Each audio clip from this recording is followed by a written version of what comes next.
Comme beaucoup de Français, Locan, passionné de nouvelles technologies, achète de plus en plus sur Internet. Il y a un an, il se décide pour un gros achat à 600 €. Ça a commencé par un objectif photo que j'avais commandé sur une plateforme de vente. L'objectif était attendu. Il choisit un mode de livraison qui le rassure, avec signature à la remise du colis. Mais au bout d'une semaine... Je vais vérifier mon suivi, le colis est marqué comme livré, donc je me rapproche du vendeur pour savoir s'il y avait un colis qui s'était perdu. Et la surprise...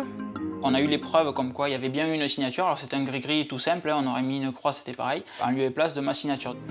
Locan en tire donc ses propres conclusions. C'est le livreur qui aurait fait disparaître son colis. Il passe par le centre d'expédition, il y est bien, mais il n'arrive pas chez moi, donc entre les deux, il n'y a quand même eu qu'une seule personne. C'est au moins arrivé à toutes les personnes avec qui j'en ai parlé. D'avoir un colis qui est livré chez le voisin sans avis de passage, et heureusement que le voisin est gentil, un colis qui est perdu. Il y a quelques rares cas où les livraisons se passent excessivement bien, même mieux qu'elles devraient se passer, mais ce n'est pas la majorité des situations. 900 000 réclamations comme celle de Locan ont été enregistrées en 2011 pour défaut de livraison de lettres et de colis. Un mécontentement qui serait dû à l'explosion de la vente à distance qui génère 300 millions d'envois chaque année. Quelles sont les bonnes et les mauvaises pratiques de ceux qui portent nos précieuses commandes? Nous avons suivi vos paquets depuis le vendeur jusqu'à votre boîte aux lettres. Nous sommes sur la plateforme de l'un des sites leaders de la vente en ligne en France. Pour Patrick Labarre, le directeur, la traçabilité d'un colis est la priorité. C'est un peu comme à la caisse du supermarché, sauf que c'est nous qui faisons le travail pour vous. On va scanner le produit, ça sort l'étiquette du transporteur, qu'on scanne aussi, et on scanne la palette sur laquelle on pose le produit, ce qui nous assure une garantie de traçabilité intégrale du produit. Et c'est ce qui enclenchera tout le suivi pour nos clients.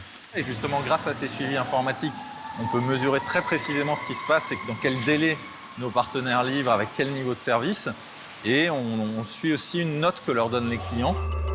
Avec plus de 3000 commandes expédiées tous les jours, chaque paquet est pisté. Car un colis livré à temps, c'est un client fidélisé. Pourtant, tous ne sont pas aussi bons élèves.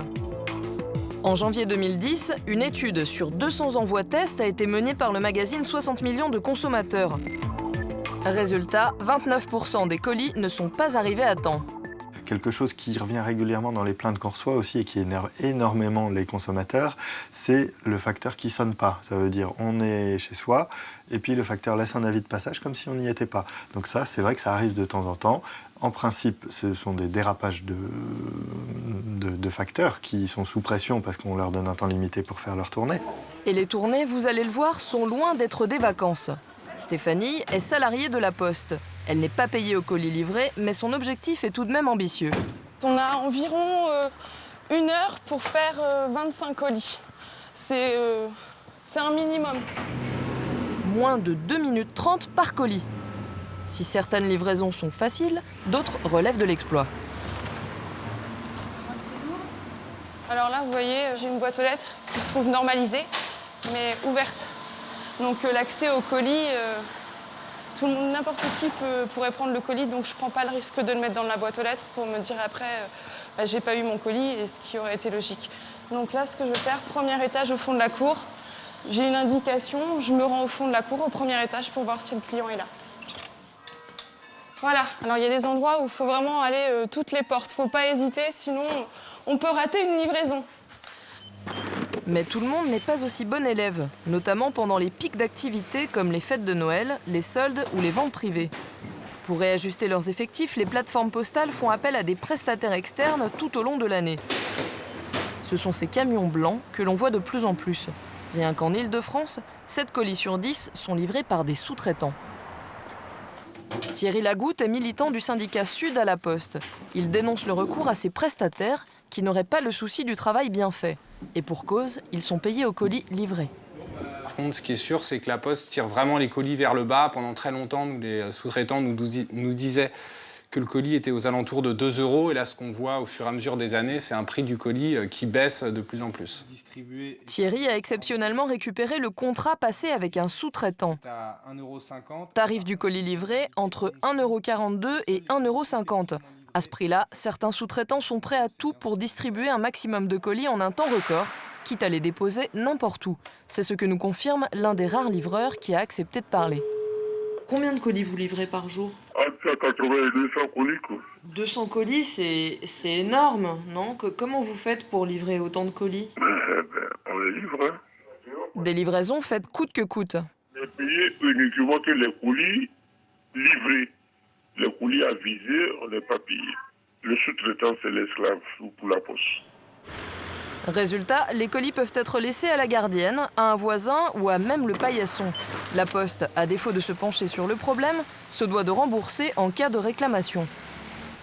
Malgré l'heure qui tourne, Stéphanie, notre employée de la Poste, cherche toujours le destinataire du colis. Pas question de l'abandonner. Ici.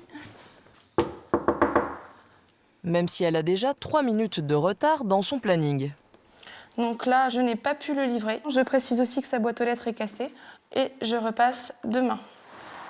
Pour un colissimo, la réglementation prévoit 2 passages avant de laisser le colis au bureau de poste. Dans le cas d'une remise sans signature, le colis peut être livré à un voisin. Une condition que beaucoup de consommateurs ignorent. En lisant de façon détaillée les conditions générales de vente de la Poste, c'est que la Poste s'autorise à déposer chez votre voisin un colis que vous avez commandé sur Internet si l'entreprise à laquelle vous l'avez commandé a accepté cette possibilité. Afin d'améliorer son service, la Poste a mis en place de nouveaux circuits de livraison. On a développé un réseau de commerce, donc on a aujourd'hui plus de 5700 commerçants en France qui donc mettent à disposition les colis pour les clients, pour les destinataires. Et puis on a une trentaine de Citissimo, donc les consignes 24/24, 7 jours sur 7. Mais ce n'est pas tout. Nous envoyons donc maintenant des emails ou des textos à nos destinataires pour les prévenir de l'arrivée de leur colis. Pour finir, sachez qu'en France, colis livré ou pas, le responsable reste le vendeur. C'est lui qui doit prendre en charge toute réclamation. Locan, lui, a réussi à être dédommagé pour la plupart de ses colis perdus ou mal livrés. Mais à cause de cette fausse signature, il n'a jamais pu prouver que son objectif photo a disparu. Il n'a jamais été remboursé.